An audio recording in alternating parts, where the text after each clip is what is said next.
ನಮಸ್ಕಾರ ಸ್ನೇಹಿತರೆ, ಕನಸಿನ ಕನ್ನಡಿಗ ಚಾನಲ್ಗೆ ತಮ್ಮೆಲ್ಲರಿಗೂ ಆತ್ಮೀಯ ಸ್ವಾಗತ.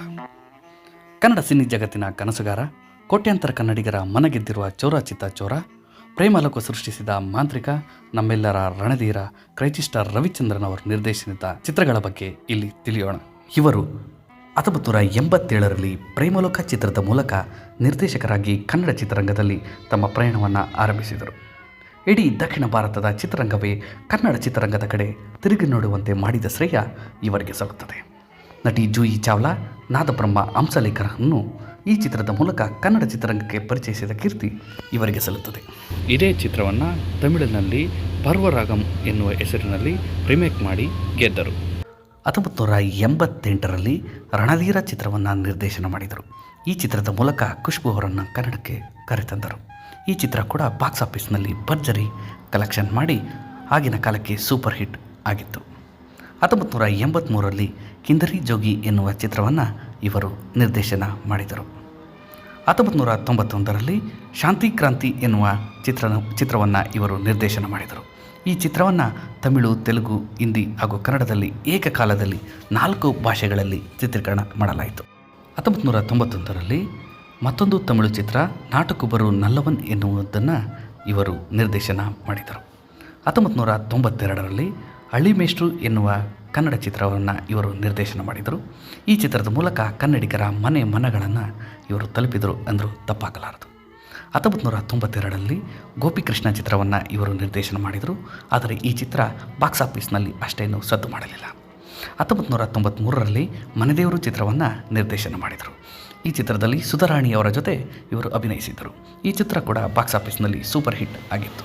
1994ರಲ್ಲಿ ಚಿನ್ನ ಚಿತ್ರವನ್ನು ಇವರು ನಿರ್ದೇಶನ ಮಾಡಿದರು. ಈ ಚಿತ್ರ ಬಾಕ್ಸ್ ಆಫೀಸ್ನಲ್ಲಿ ಸೋತಿತ್ತು. 1995ರಲ್ಲಿ ಪುಟ್ನಂಚ ಚಿತ್ರವನ್ನು ಇವರು ನಿರ್ದೇಶನ ಮಾಡಿದರು. ಈ ಚಿತ್ರ ಬಾಕ್ಸ್ ಆಫೀಸ್ನಲ್ಲಿ ಸೂಪರ್ ಹಿಟ್ ಆಗಿ ಕನ್ನಡಿಗರನ್ನು ತಲುಪಿತು. 1996ರಲ್ಲಿ ಸಿಪಾಯಿ ಎನ್ನುವ ಚಿತ್ರವನ್ನು ಇವರು ನಿರ್ದೇಶನ ಮಾಡಿದರು. ಈ ಚಿತ್ರದ ಮೂಲಕ ಮೆಗಾಸ್ಟಾರ್ ಚಿರಂಜೀವಿ ಅವರನ್ನು ಕನ್ನಡಕ್ಕೆ ಕರೆತರಲಾಯಿತು. ಈ ಚಿತ್ರ ಕೂಡ ಬಾಕ್ಸ್ ಆಫೀಸ್ನಲ್ಲಿ ಭರ್ಜರಿ ಹಿಟ್ ಆಗಿತ್ತು. 1997ರಲ್ಲಿ ಕಲಾವಿದ ಚಿತ್ರವನ್ನು ಇವರು ನಿರ್ದೇಶನ ಮಾಡಿದರು. ಈ ಚಿತ್ರ ಬಾಕ್ಸ್ ಆಫೀಸ್ನಲ್ಲಿ ಸೂಪರ್ ಹಿಟ್ ಆಗಿತ್ತು. ಅದೇ ವರ್ಷ ಮೊಮ್ಮಗ ಎನ್ನುವ ಚಿತ್ರವನ್ನು ಇವರು ನಿರ್ದೇಶನ ಮಾಡಿದರು. ಈ ಚಿತ್ರ ಅಷ್ಟಾಗಿ ಬಾಕ್ಸ್ ಆಫೀಸ್ನಲ್ಲಿ ಸದ್ದು ಮಾಡಲಿಲ್ಲ. 1997ರಲ್ಲಿ ಚೆಲುವ ಎನ್ನುವ ಚಿತ್ರವನ್ನು ಇವರು ನಿರ್ದೇಶನ ಮಾಡಿದರು. ಈ ಚಿತ್ರದಲ್ಲಿ ರವಿಚಂದ್ರನ್ ಅವರು ದ್ವಿಪಾತ್ರದಲ್ಲಿ ಅಭಿನಯಿಸಿದರು.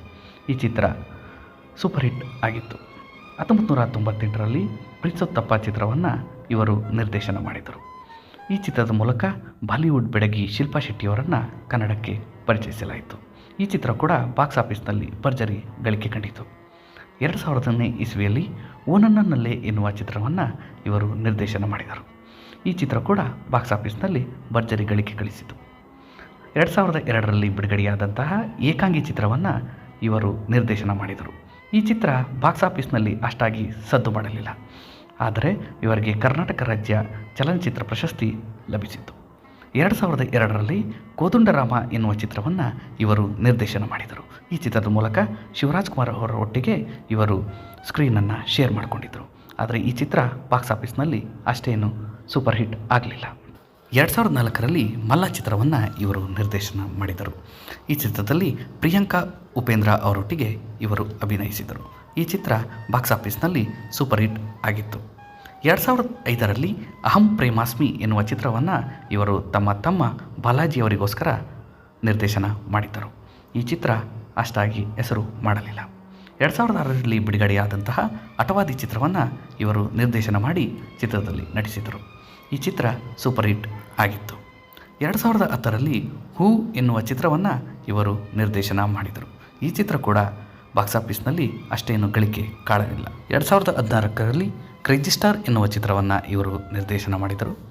ಈ ಚಿತ್ರ ಕೂಡ ಬಾಕ್ಸ್ ಆಫೀಸ್ನಲ್ಲಿ ಅಷ್ಟೇನು ಗಳಿಕೆ ಕಾಣಲಿಲ್ಲ. 2016ರಲ್ಲಿ ಅಪೂರ್ವ ಎನ್ನುವ ಚಿತ್ರವನ್ನು ಇವರು ನಿರ್ದೇಶನ ಮಾಡಿದರು. ಈ ಚಿತ್ರ ಕೂಡ ಬಾಕ್ಸ್ ಆಫೀಸ್ನಲ್ಲಿ ಹೆಚ್ಚೇನು ಗಳಿಕೆ ಕಾಣಲಿಲ್ಲ. 2022ರಲ್ಲಿ ಕೊನೆಯದಾಗಿ ಇವರು ರವಿ ಬೋಪಣ್ಣ ಎನ್ನುವ ಚಿತ್ರವನ್ನು ನಿರ್ದೇಶನ ಮಾಡಿದರು. ಈ ಚಿತ್ರ ಕೂಡ ಬಾಕ್ಸ್ ಆಫೀಸ್ನಲ್ಲಿ ಸೋತಿತು. ಇಷ್ಟೆಲ್ಲ ಏರಿಳಿತಗಳನ್ನು ಕಂಡಿರುವ ನಿಮ್ಮೆಲ್ಲರ ಕ್ರೇಜಿ ಸ್ಟಾರ್ ರವಿಚಂದ್ರನ್ ಅವರ ಅನೇಕ ಕನಸುಗಳು ಇನ್ನೂ ನನಸಾಗದೆ ಹಾಗೆ ಉಳಿದಿವೆ.